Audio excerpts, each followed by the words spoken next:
Some presidential confidants praise him no matter what, but our next guest has sometimes been critical, including on this program. Joining us now from Los Angeles is Anthony Scaramucci, the former White House communications director and author of the new book, Trump, the Blue-Collar President.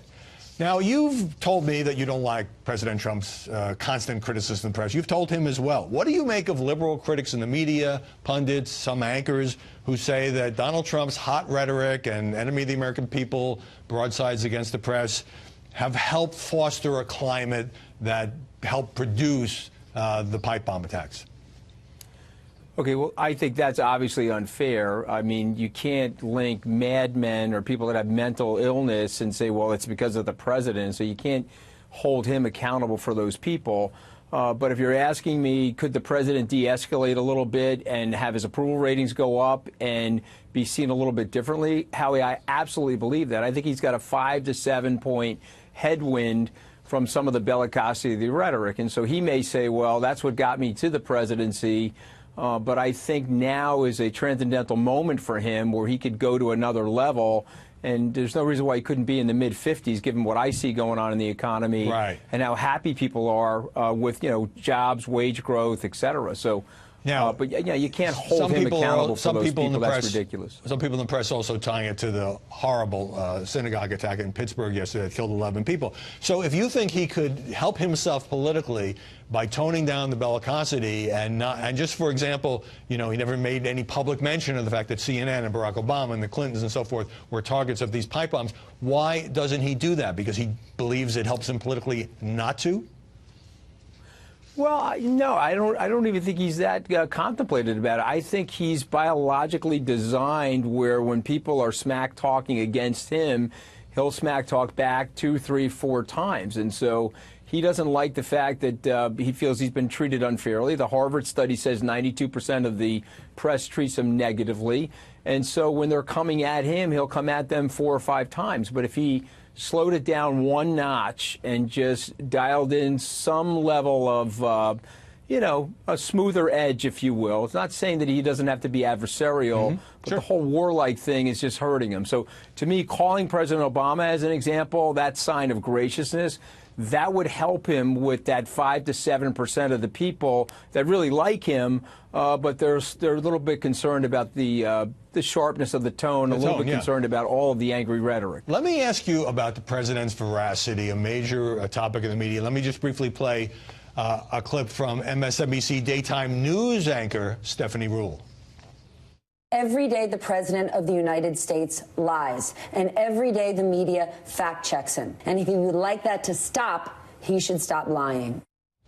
So that's the daily drumbeat. Trump lies, he exaggerates, he creates his own facts. And you've said, sure, he lies.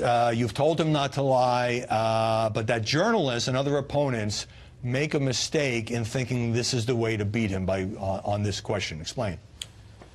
Yeah, well, I mean, number one, I think, it's a little bit of puffery. It's a little bit of that exaggeration. It's a lot like what my grandfather would say, why let the truth get in the way of a very good story? The president has an entertainment streak to his personality, particularly at these rallies. And so he does play to the crowd.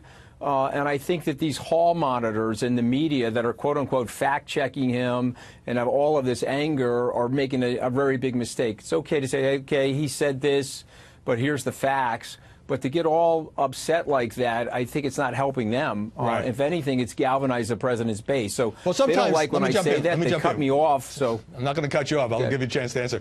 Sometimes I think he just gets things wrong. Other times, perhaps he doesn't bother or doesn't want to know what the reality is. But think about what you're saying. You're his friend, his former aide. You wrote a book praising him as the blue-collar president, so you're clearly rooting for him. And you're acknowledging a pretty steady stream of lies by the President of the United States. You said he can lie, he can tell 10,000 lies as far as you're concerned, and yet you're saying it doesn't matter. So aren't you giving him a giant pass? No, I don't think so. I didn't say it didn't matter. I think it's fine for the media to hold him accountable. I'm saying something differently. I'm saying you're saying his supporters don't care. You're saying his supporters do not care. I'm saying that his supporters have felt a vacuum. I write in my book, Howie, that the middle class and lower middle class, for whatever reason, have never felt an advocate in the Oval Office at least for 30 or 40 years. Now, some of my Democratic friends will be mad at me for saying that, but just think about what happened. He hijacked the base of the Democratic Party and moved it over to the ledger of the Republicans. And so how did he do that? He did that because these people want jobs, they want higher wages, and they want better things for their children. And so the Democrats focused on a lot of the social issues and the appropriateness of being politically correct and some of the environmental issues. And I'm not even taking issue with any of that, but I'm just explaining that you left a wide open berth for somebody like President Trump to step in there. So he may say some mistruths. He may say things that you don't like. But guess what? Those people are galvanized around him. They like him, and he's going to win re-election. So you'd be so much better off as a Democrat if you said, wow, you know, he did steal our people. Let's change our product line and speak to those people about policies that can work for them, him with a different rather kind of than message. fact-checking the President of the United States. Now, Mooch, you told CNN that Trump is not a nationalist, but that he says he is. That created some controversy because he wants you, the network, the media, to be upset about it. So is some of what he does in this realm simply aimed at sticking it to the press or generating a big press reaction, which then amplifies his message?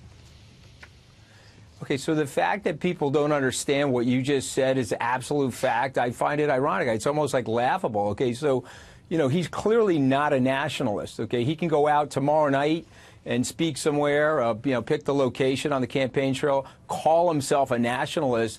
But the Orwellian definition, the Barbara Tuchman definition, the 200 years of understanding the specter and the rise of nationalism, he's a peacekeeper. He's not a nationalist. And so he can keep saying it if he wants. It'll rile up the media. The media will focus on that. And again, they're missing the point on the deliverables to blue-collar people, blue-collar families, and the middle class. Last question, because I've got half a minute left. In your book on your... It's a sleight of hand, Howie. Sorry to break in. In your book on your 11 days as communications director, you now say, you told Meet the Press that John Kelly, the chief of staff, has hissy fits and he's hurting the president. Given that Kelly was a guy who kind of helped usher you out of the White House, is this a little personal on your part? Yeah, so, I mean, listen, if you want to think it's personal, that's fine. I've been fired before. John wasn't the first person to fire me. I've also had to fire people, so it's not personal. I'm just being observational of what I see going on. And if you think I'm the only person that is a current or former White House staff member that thinks that way, that's fine, too. But I know that's not the case. But that's another reason why I couldn't really survive in Washington, because, you know, I like speaking very plainly and telling people the truth. So if you think it's personal, I'll let people that are viewing your show evaluate that. But for me, it really wasn't personal. I don't like the way I was fired. I think it's ridiculous to fire a guy like me like that. Given the amount of money I raised, the media advocacy, and my support of the president, you didn't have to do it that way. I think it's ridiculous, and it's a poor reflection on him. All right, well, I like people who speak plainly. That's why I like having you on. Good luck with the book. Anthony Scaramucci, thanks for joining us. Thanks, Al.